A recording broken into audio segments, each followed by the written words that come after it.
नमस्कार दोस्तों, आज हम आपके लिए लेके आए हैं प्राचीन काल के दूसरा आश्चर्य, यानी प्राचीन काल के दूसरा अजूबा से हम आज आपको रूबरू कराएंगे। प्राचीन काल का दूसरा अजूबा बेबीलोन के झूलते उपवन यानी बेबीलोन के झूलते बाग भी बोल सकते हैं, जिसको प्राचीन काल का दूसरा अजूबा बोला जाता है। बेबीलोन के हैंगिंग गार्डन प्राचीन दुनिया के 7 आश्चर्यों में से एक थे, जो एक हेलेनिक संस्कृति द्वारा सूचीबद्ध है और विभिन्न प्रकार के वृक्षों, झाड़ियों और दखलताओं के साथ टियर वाले बगीचों की एक चढ़ाई श्रृंखला के साथ इंजीनियरिंग की एक उल्लेखनीय उपलब्धि के रूप में वर्णित है। यह मिट्टी ईंटों के बने एक बड़े हरे पहाड़ जैसा दिखता है। यह आज के इराकी नगर अल हिल्लाह के निकट स्थित था। इस उद्यान का निर्माण नबूचड़नर ने ईसा से 600 वर्ष पूर्व बनवाया था। ईसा से 2 शताब्दी पूर्व एक भूकंप में यह उद्यान पूर्ण रूप से नष्ट हो गया था। इसका नाम ग्रीक शब्द क्रेमास्टोस से लिया गया है, जिसका आधुनिक अंग्रेजी शब्द है लटकाना। यह एक छत जैसे उठाए गए ढांचे पर लगाए जाने वाले वृक्षों को संदर्भित करता है। एक पौराणिक कथक के अनुसार हैंगिंग गार्डन को उनकी महारानी रानी अमिटिस के लिए नियो बेबीलोनियन राजा नबूकदनेस्सर द्वितीय, जिसने 605 और 562 ईसा पूर्व के बीच शासन किया, द्वारा द मार्वल ऑफ मैनकाइंड नामक एक भव्य महल के साथ बनाया गया था, क्योंकि वह अपनी मातृभूमि की हरी पहाड़ियों और घाटियों को याद करती थी। 5 प्रमुख लेखक हैं जिनके विवरण आज मौजूद हैं, जो हैंगिंग गार्डन, इसके समग्र डिजाइन और सिंचाई के साधनों के आकार के बारे में चर्चा करते हैं कि यह क्यों बनवाया गया था। जोसेफस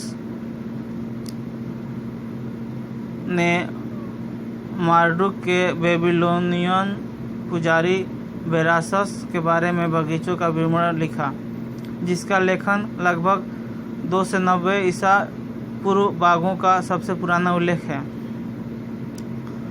दूसरा, डायोडोरस सिकुलस ने क्वालिटार्कस अलेक्जेंडर द ग्रेट के इतिहासकार थे और कनिडियास के कटेसियस दोनों के 4वीं शताब्दी ईसा पूर्व ग्रंथों से परामर्श लिया है।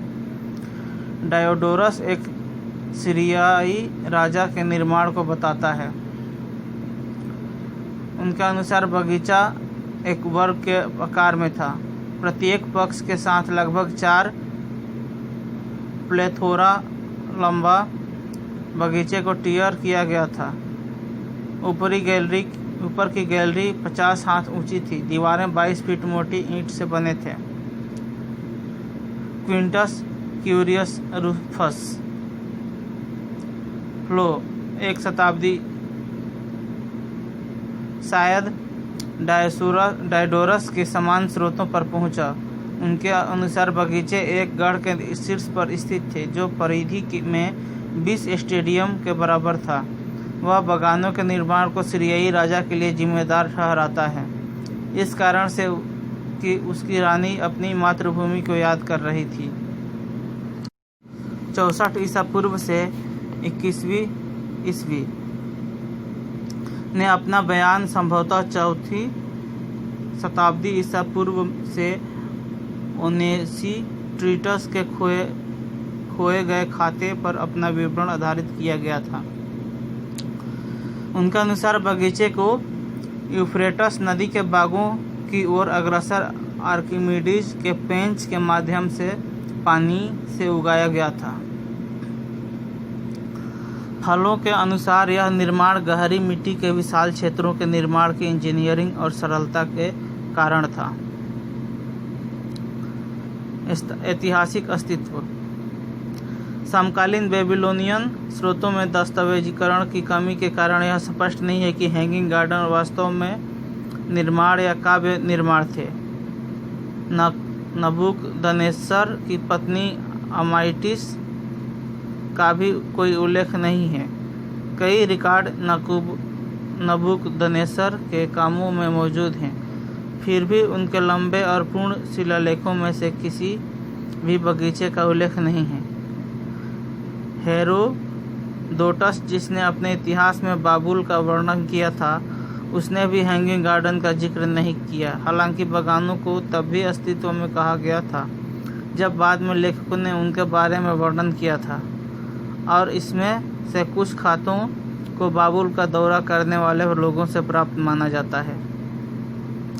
हालांकि यह हो सकता है कि बगीचे उनकी यात्रा के समय ग्रीक लोगों के लिए जाने माने नहीं थे। आज तक हैंगिंग गार्डन के लिए बाबुल में कोई पुरातात्विक साक्ष्य नहीं मिला है। यह संभव है कि सबूत यूफ्रेट्स के नीचे मौजूद है, जिन्हें वर्तमान में सुरक्षित रूप से खोला नहीं जा सकता है। नबूकदनेस्सर द्वितीय के समय नदी अपनी वर्तमान स्थिति के पूर्व में बहती थी और बाबुल के पश्चिम हिस्से के बारे में बहुत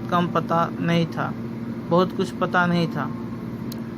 रोलिंगर ने सुझाव दिया है कि बोरोसस ने गार्डन को राजनीतिक कारणों से नबूकदनेस्सर को जिम्मेदार ठहराया था और उन्होंने अन्य जगहों से पौराणिक कथाओं को अपनाया था। 99 में हैंगिंग गार्डन। एक प्रस्ताव यह है कि बाबुल के हैंगिंग गार्डन वास्तव में असूर राजा सन्हेरीब 704 से 681 ईसा पूर्व शासन किया, जिसने 99 में अपने महल के लिए बनाया था।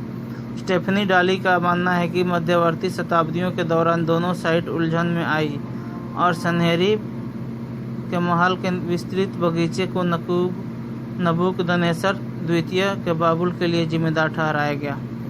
दोस्तों, यह एक ऐसा आश्चर्य है, एक ऐसा अजूबा है जिसका अभी तक पुरातात्विक विभाग द्वारा प्रमाणित नहीं किया जा सका है, लेकिन फिर भी इसको प्राचीन काल के अजूबों में स्थान दिया गया है। हालांकि यह अभी तक पता नहीं चला है कि यह सच है या सिर्फ कवियों का, लेखकों का अपना एक विचार है। दोस्तों, हम आगे भी आपको ऐसे ही आश्चर्य अजूबों का सैर कराते रहेंगे और उसके बारे में बताते रहेंगे। इसके लिए हमारे चैनल के साथ जुड़े रहें। हमारे चैनल को सब्सक्राइब करें, लाइक करें और शेयर करें। धन्यवाद।